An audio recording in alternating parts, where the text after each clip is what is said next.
6వ అధ్యాయం 33వ వచనం చదువుకుందాం. మరియు నీవు అప్రమాణం చేయక 6వ అధ్యాయం 33వ వచనం. కాబట్టి మీరు ఆయన రాజ్యమును నీతిని మొదట వెతుకుడి, అప్పుడు అవన్నీ మీకు అనుగ్రహింపబడును. రేపటిని గురించి చింతింపబడి రేపటి దినము దాని సంగతులను గురించి చింతించును.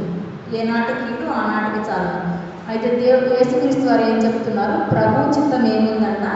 మొదట ఆయన రాజ్యాన్ని నీతిని వెతకాలి అంటున్నాడు. దాని పైన వచనాలలో మనం చదువుకున్నట్లయితే మనకి ఏమేమి కావాలో, మీరు వస్త్రాల గురించి కానీ ఆహారాన్ని గురించి కానీ దేని గురించి కూడా మీరు బాధపడవద్దు అంటాడు. మనం అంటే మనుషులుగా మనకుండే ఆలోచనలు అవే.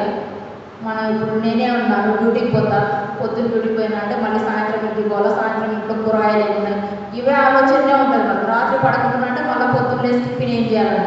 కానీ దేవుడు ఏమంటున్నాడంటే రేపటి గురించి మీరు ఎప్పుడు కూడా ఆలోచన చేయొద్దు అంటున్నాడు.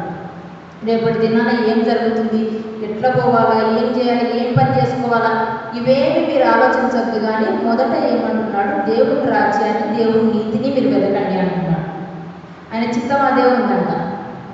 దేవుని రాజ్యాన్ని ఎప్పుడైతే మనం లేచిన వెంటనే దేవుని రాజ్యాన్ని వెతకాలంటే మరి వెతుక్కుంటే ఎక్కడికన్నా అడవులలోకి పోవాలి. పరలోక రాజ్యాన్ని అడవిలో వెతుక్కుంటూ పోతే కనిపిస్తుందంటే కనిపించదు. ఆయన సన్నిధిలో మోకరించి ప్రార్థన చేసినప్పుడే ఆయన రాజ్యాన్ని మనం కనుక్కోగలుగుతాం. యోహాను భక్తుడు పరదేశు పద్మాస్ ద్వీపంలో ఉన్నప్పుడు ఆయనే ఎక్కడికి వెతుక్కుంటా పోలే అడవులలోకి. వాళ్ళు తీసుకుపోయి పద్మాస్ ద్వీపంలో జైల్లో పడేస్తున్నారు.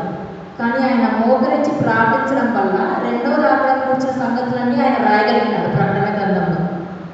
అదే మాట దేవుడు ఏం చెప్తున్నాడంటే మీరు నా గురించి ముందు ఆలోచించండి అంటున్నాడు.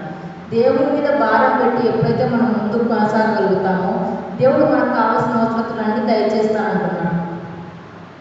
మనం ఈ లోకానుసారంగా ఎంతసేపు లోకంలో ఎట్లా జీవించాలి, పక్కన